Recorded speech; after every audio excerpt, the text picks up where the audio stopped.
top 5 storylines for Cowboys Giants here now that we got that taken care of. Will La'el Collins play? We're waiting to hear a possible ruling from Judge Mazant down there in Sherman, Texas, I believe, or up there in Sherman, Texas. Up there in Sherman, yeah. And what did you say is the same judge that said Zeke should play? Yes, the same judge that actually ruled on merit in favor of Ezekiel Elliott. So this judge could say, yes, La'el Collins has a great case, and I rule for him instead of the NFL. And then the next hurdle would be, do the Cowboys want him to play? It seems like we've gotten conflicted answers on this one way or another. Do you know for sure, Brian, if he would play? No, I mean, I think that Jerry and Steven, we asked those questions today. I know that Jerry seemed more fired up about it than Steven. I mean, but they're in a situation where they don't practice today. They have what they call their mock game, which is a walkthrough. They do all their 10 plays for offense, 10 plays for defense, and then their special team stuff. The fact that he's been through all the game plan stuff. Yeah, he's been in the meetings. He's been in the meetings. I think he could play, but they're also 2-0 with or 3-0 now, excuse me, with Steele playing. So I think that they might go one more week and make that happen. The reason it's working is because they know he's not very good, and they have to give him help and get rid of the ball. Right. Could you imagine being able to draw up a game plan where you can count on La'el Collins just winning his matchup 1-on-1 65 times? Yeah. We're not going to get sacked coming off this edge with Collins out there. I suppose if the trainers know, hey, Collins with 4 weeks off is going to, need time to get his body ready or whatever, but I mean, if you're fighting this to this extent and filing the emergency motion, I'm pretty sure Collins is very confident he could step out there on Sunday. The reason that Collins is fighting so hard is that money. Yes. He lost money. Oh, he wants the suspension invalidated. Yeah, he wants the suspension invalidated so he can get his money back, but he's also fighting back guarantees that he lost. By being suspended, he lost some of the similar guarantees that you have from like what we saw with Jalen Smith. Yeah. So if he's like, listen, if he can get that reversed, then those guarantees still maintain. Yeah, those clauses in his contract still work. Yeah, that's why he's really fighting this pretty hard. And I see why you would want to do that. Like, once you're suspended, the guarantees in your contract can become invalidated depending on how your particular contract was signed. But if I'm Collins, Brian, I'm like, go ahead and void my contract. I signed for low anyway. Yeah. I wouldn't mind hitting free agency and getting real tackle money now, which is what, $17 million a year? Oh no, it's pretty significant. It's huge cash. It is, but yeah, I mean, I was talking to some people yesterday about that, and they said, no, this is big for him to have to. And to your point, he could. Possibly, he doesn't want to go somewhere else. Yeah, exactly. I mean, it's these guarantees. It's for this year. It's this money this year, and it's for next year as well. Will the NFL owe him that money? Well, in other words, if the judges rules that suspension was false, should the NFL pay him his salary back? Well, it sounds like that's what he's fighting for. Mm-hmm. He's fighting for to get the money back right now that he lost, which will be about $2 million. I guess what I'm trying to say is we know the Cowboys are going to pay it. But should he sue the NFL over it? In other words, the NFL owes him. No, if they decide that it was wrong, then I have a feeling that he is going to get his money. Yeah, I'm just talking about on top of that. I don't know that, Chris. I don't know that. Okay, number 2, will Zeke do it again? Top 5 storylines for Cowboys Giants. He was asked if last week was a statement game. He said it was more of a statement for the offense, putting the team first. I love that from Zeke. But I mean, Zeke dominating to me is the missing link for this offense to get you those 2016 vibes back, right? Mm-hmm. The ability to make guys miss once you're through the hole and then really punish the offense. What we saw in this last game was what Zeke was in 2016. Before that, it was, here's a tackler. I'm running into him and I'm down.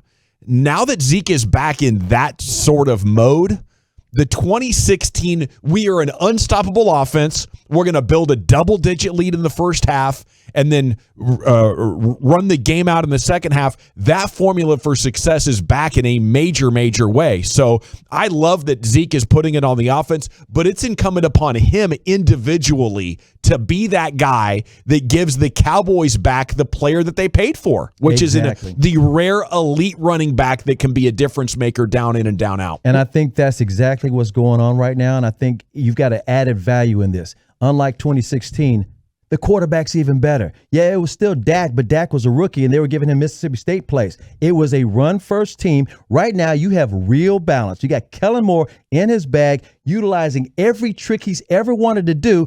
Garrett put the governor on him 4 or 5 games into the season. I remember it was the New Orleans game when all of a sudden he became basic again. I was like, you got to be kidding me. Then last year, you had all these multiple quarterbacks, injuries in the offensive line. Kellen Moore couldn't go into the bag. Right now, because Dak is so much better, he's reading defenses better than ever. I talked to him about it yesterday. He's like, he said the game slowed down. I have never been able to read the defense this well. It's just natural. He says over the years. So imagine rookie Dak and rookie Zeke, who is already playing well. Now you've got Dak, who's experienced, with Zeke, who found. It's just insane how good this offense can be. And again, it's pick your poison. And all these defensive coordinators over the last 4 games have got a lot of tape to look at to see if you're going to stop this thing. Yeah, they're facing light boxes, though, too.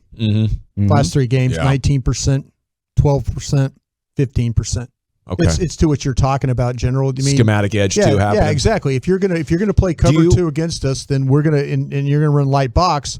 But the problem is, too, they're getting in 12 personnel, too, and teams are still playing light box against them. They got to the opposition has to come back and put it back in Dak's hand, don't they? Well, I think so, and I think with Jabril Peppers being out for the Giants probably hurts them a little bit because he's kind of a downhill player.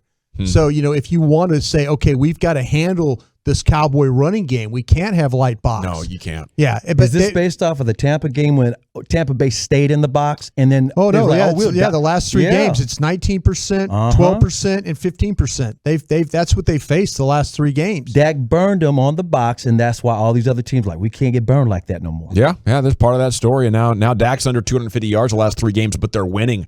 If I'm the NFL, I'm looking at this and saying, hey, the league-wide trend might be both safeties back. Yeah. We've had our best success against the Cowboys offense getting that guy up there and then putting it on the passing game. And maybe we can deal with yards and big plays, but overall, it'll be really interesting to see how that plays out in these remaining 13 games. Pick your poison. Third storyline of the game is Dak, and he's coming full circle here with this game against the Giants. A year since the injury. There's been a lot of media coverage on that.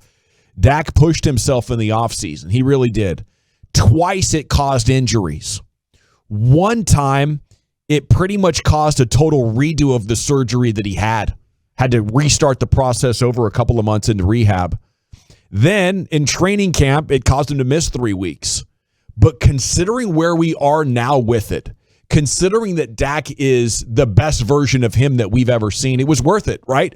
He pushed himself too hard. It caused a couple of injuries. But now that we're on the other side of it, it's amazing, right? He threw all of those balls that injured his back and shoulder eventually. But it was that mentality, that grinding day in and day out and throwing those thousands and thousands of passes that I think has allowed him to come back from a career-threatening injury and immediately been better than he was. I think that's incredible. The passes, he hasn't thrown many passes like what he threw that week 1, but the quality of the passes. What he's been able to do with those passes. Did y'all see that touchdowns and stuff like that? Did you see the slow motion? NFL Films tweeted this out. The slow motion touchdown pass to Amari.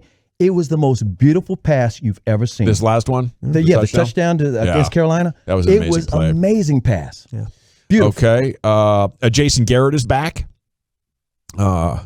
Corey asked Jerry this morning if he'll play a prank on him, like putting whiskey in his Gatorade bottle or something.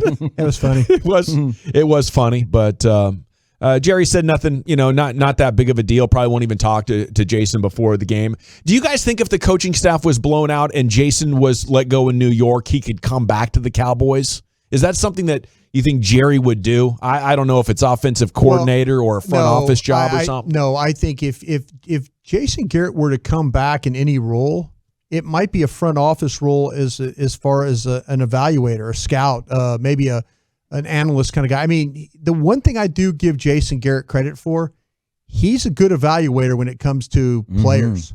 He does. He's got a good eye for this stuff. Should have been a scout all along. Well, yeah, his dad. His dad was a long-time It's his Cowboy family. scout. His dad was a coach and a scout. Jason, I think he's got that. The X's and O's and all that stuff, no. But I think for evaluation, like a sounding board on guys, I think he's got a pretty good hang for that. And then, I think he's got a pretty good feel for the X's and O's, like pre-West Coast offense. You know, if you go back to about 1984 or something like that. Sure. Yeah, but when Bill Walsh was making things happen in San Francisco, like send Jason into the 70s, I think he'd be effective. Yeah, coach. if he could go back in time, absolutely. Get him that DeLorean. He was never an in-game coach. You know what I mean? He was just terrible. Okay, then number 5, will Diggs get more picks? Hey. And will teams stop throwing at him? No. If you're traveling as an offensive coordinator, I cannot. Now I got to figure out ways to get Diggs off my guy or run routes to help my guy Picks. or put him in a situation. Yeah, if they're going to play man coverage, I'm going to run Diggs through trash and stuff like that. But yeah, I mean, if you'd be stupid as an offensive coordinator if you say, well, we're just not going to throw to our best guy. You know, that's dumb. Yeah. So I think teams will still go after, but I think what's going to happen is they're going to challenge Diggs to have to run through trash to maintain his coverage. I'm thinking since the 17 games, he could get double digits. The record is 14. Dick Night Train Lane's got it. That's 1952 with the Rams. He won't get that. But Lions, I believe he played. Well, he played for the Lions too, but he did the record. Oh, he did the record with with Rams. Yeah. Okay. So again, my bad. Yeah. I think he can get double digit in 17 games.